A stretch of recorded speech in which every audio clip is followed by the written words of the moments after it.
We begin our show today in tropical Queensland. For most rural landholders, the only good dingo is a dead dingo.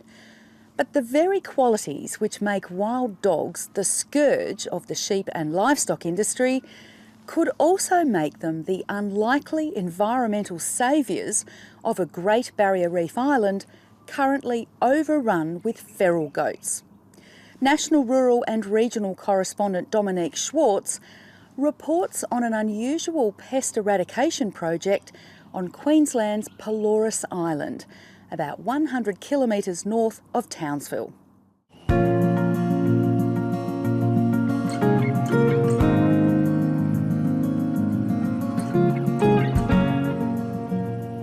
It's not only the underwater world that makes the Great Barrier Reef so special. The islands are also spectacular. Some are home to rare and endangered ecosystems which are being eaten towards extinction by feral goats.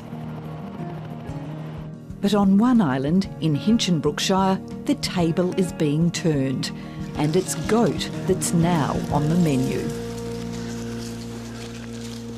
Hinchinbrookshire Council has a problem with pests. On the land, one of the big ones is dingoes, or wild dogs.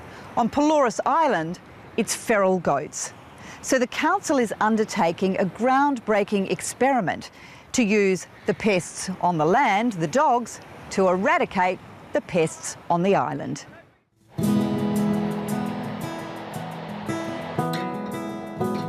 Work starts early around Ingham in the heart of Hinchinbrookshire. This is cane country, and it looks like delivering a bumper crop. A bird of prey scouts for small animals flushed out by the harvester, reptiles, rodents or bandicoots. Dingoes do the same. How many traps have you got set? We put in about another dozen or so yesterday afternoon. So what, that takes it up to about 42 or something? Or 40 or 50, yeah.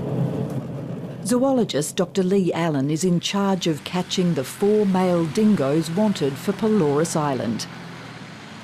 He's on his morning rounds to check the traps. He's laid them on several cattle and cane properties which have baited wild dogs in the past. A lot of roos around here? Not many. And most of them are big old fellas, which is sort of an indication that the young ones are getting taken by dogs. We've just got a trap here.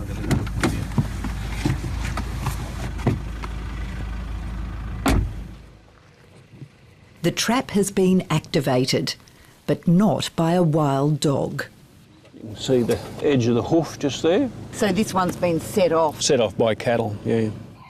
Cattle trails are highways for dingoes.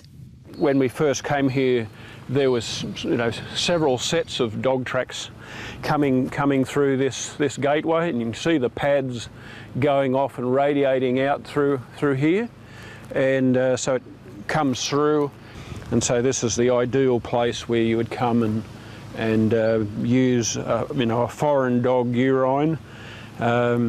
And set up a scent station, so they'll come in and see who's been and who they are, and that's what you hope to catch them. But the dingo is a wily predator, expert at avoiding capture, as Dr Allen knows intimately after 3 decades of hands-on research. For over 150 years, dingoes have been declared as a pest under legislation. And in spite of everything that we've thrown at them for over a century, their numbers are still just as good, and they're found almost in exactly the same places 100 years later.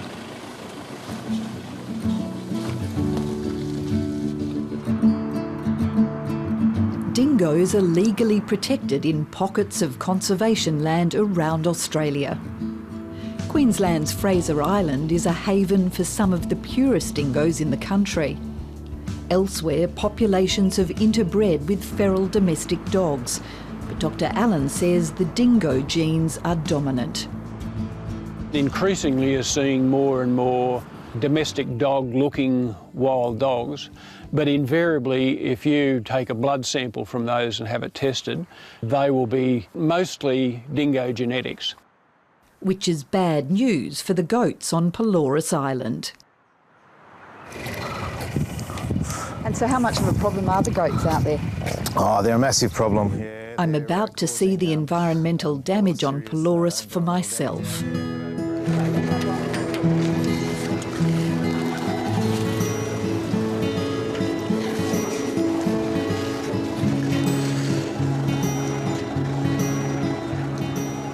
The island is 15 kilometres offshore, about a half-hour journey from the harbour at Lucinda.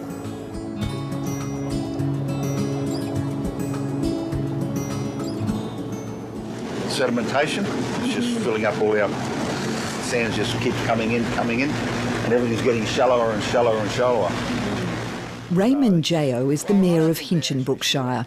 Matthew Buckman is Chief Pest Officer and the coordinator of the goat eradication plan. So you've got one island that you manage? Yes, that's right. Yeah, Pelorus. That's where we're headed? We're heading over there. Yeah. Okay, hold on.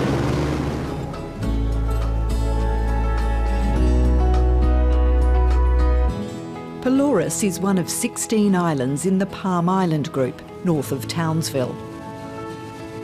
Unlike neighbouring Orpheus Island, there's no luxury resort. The beaches, coral reefs and rare littoral rainforest is a place for occasional day trippers and bush campers. Oh, and 300 resident goats.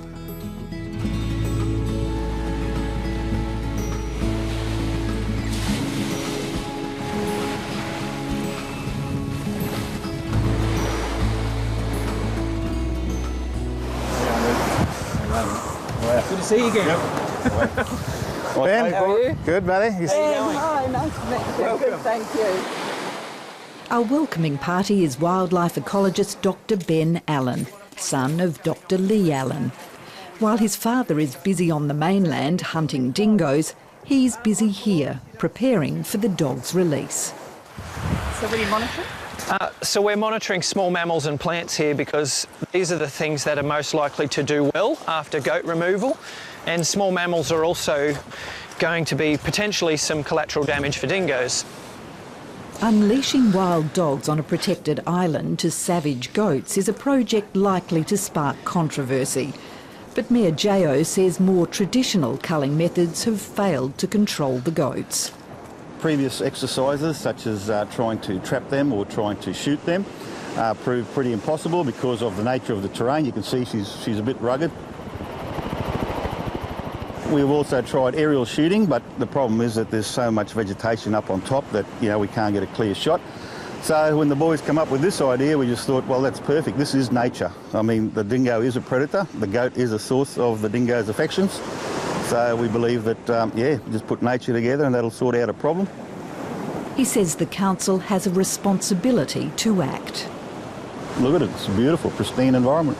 As a council, we have an obligation as the trustees of this land, as the custodians of this land, to control or eradicate pests. Littoral rainforest was once widespread along the coasts and islands of eastern Australia. It's characterised by a dense tree canopy protecting a unique community of plants and animals close to the ocean.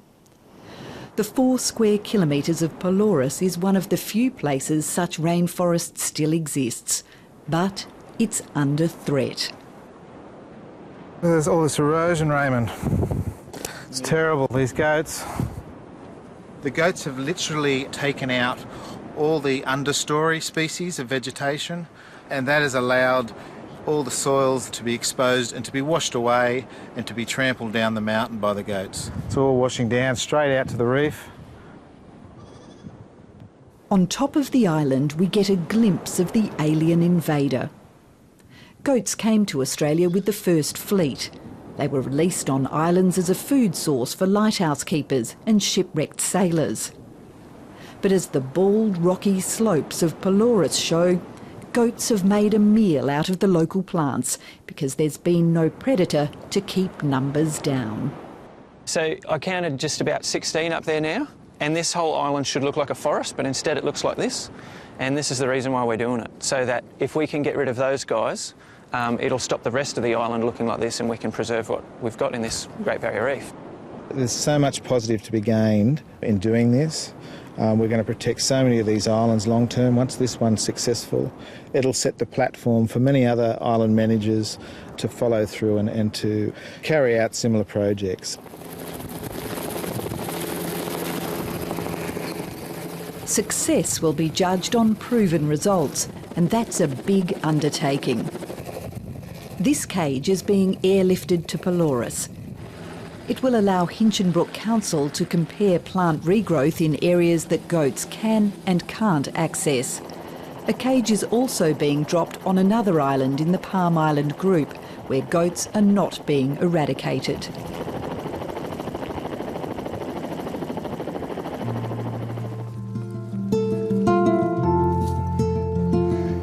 Dr. Ben Allen has been logging the flora and fauna on Pelorus, trapping and tagging one of the island's native rodents.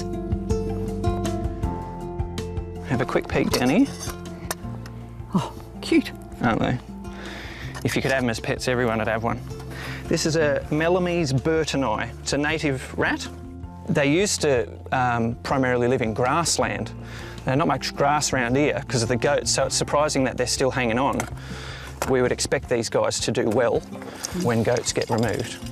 Dr. Allen usually has an assistant to help him document the weight, length and sex of this small but feisty mammal.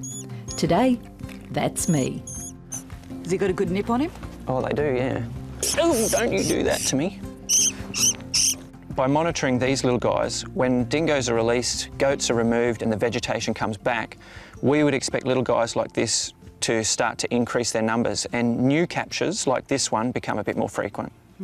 And is there any chance that they could become prey for the dingoes? Yeah, they will.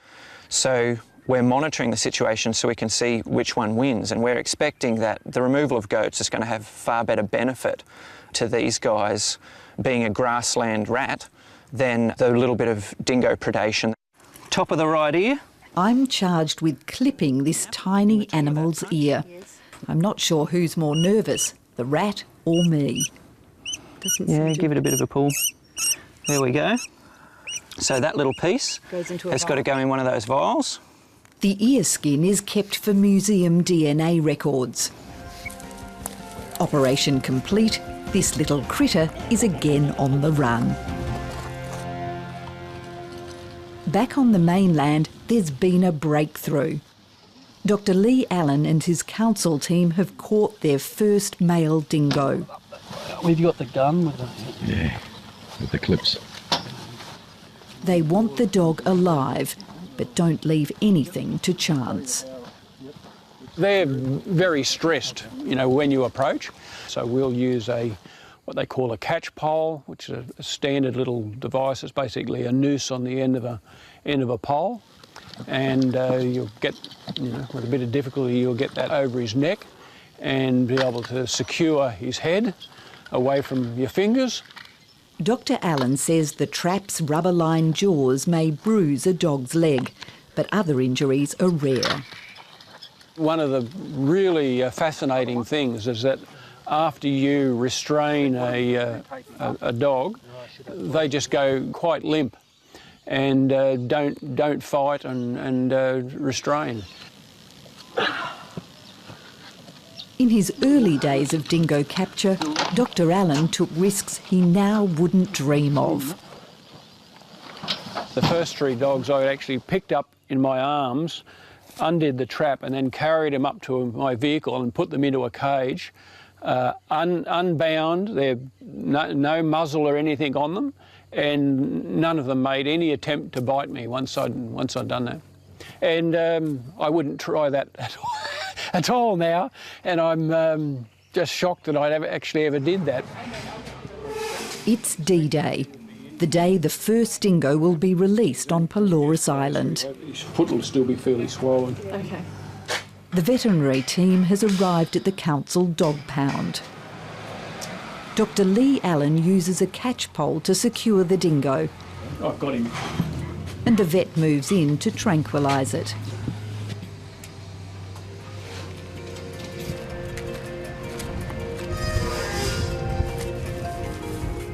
Around this part of the world, wild dogs are trapped to be killed. So the sight of one being carefully stretchered from the pound for eventual freedom elsewhere is strange, to say the least. Put that in there and then just slide in.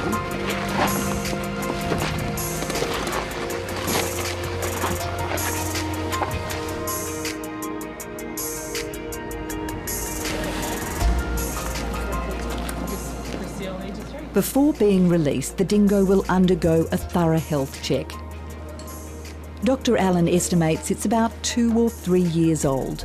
It's a fighter, bearing the scars and broken teeth of previous scrapes. The vet will neuter the animal so there's no chance it can mate with any dogs that may visit Pelorus. And it'll be vaccinated to give it the healthiest life possible. But it won't be happy ever after for the dingoes. Once their job is done, they will be too. To ensure the dogs don't become entrenched pests themselves on the island, each is being implanted with pellets, which in roughly 2 years' time will release a deadly dose of 1080 poison. The plan is dingoes wipe out goats. We come back and humanely shoot those dingoes because they'll have tracking collars so we can find out where they go. If for whatever reason we can't come back and shoot those dingoes, well then those little time bombs will go off.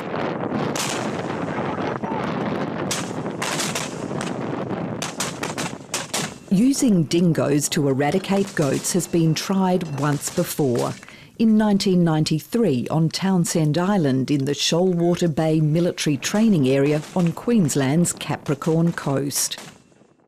Lee Allen worked on the project.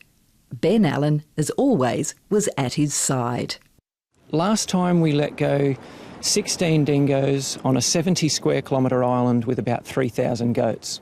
Wild dogs in the space of a couple of years completely annihilated this feral goat population on an island. It then took them another 10 years to get rid of dingoes off that island. And that became a great expense and a big problem, and dingoes caused problems for shorebirds and other things on the island. We don't want that to happen here. So the time bomb is, I call it a time bomb, it's not really a bomb, it's a poison capsule. But that is a backup to prevent that from happening.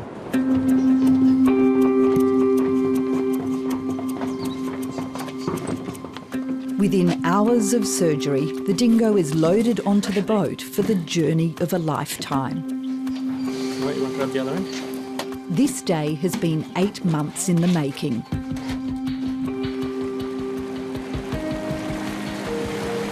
Led by Hinchinbrook Shire Council, the project has also involved Biosecurity Queensland and the University of Southern Queensland. To finally be afloat is a relief for coordinator Matthew Buckman. Oh, yeah, no, it's a big relief. We've got the dog on the boat, we'll get it over the island and it'll do its stuff. So, yeah, very pleased. With 3 wild dogs still to catch, Dr. Allen has his eyes on the end game, the re-flourishing of an endangered ecosystem. The most amazing thing is to see the results of this in a few years' time. You won't recognise Pelorus Island in another 2 or 3 years. As we approach the island, there's one person he certainly does recognise. His son and fellow dingo enthusiast, Ben. You're not going to hook the back in. Been a lot of places together and have a common interest when we